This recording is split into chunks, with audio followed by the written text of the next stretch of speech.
Алексей Песошин рекомендовал муниципалитетам использовать в работе переводчик SmartCat с поддержкой русско-татарской пары. Об этом премьер-министр сегодня говорил на заседании Совета по реализации законодательства о языках Республики Татарстан. Межнациональные отношения в Татарстане доброжелательные и спокойные. Данные исследований сегодня озвучили социологи на семинаре «Этноконфессиональное многообразие Республики Татарстан». Обсудить эту тему в Казань приехали 20 экспертов из России и зарубежья.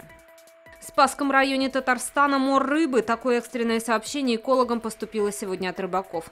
Специалисты выехали на место, инспекторы пробурили лунки и взяли пробы воды. Результаты анализов будут известны позже.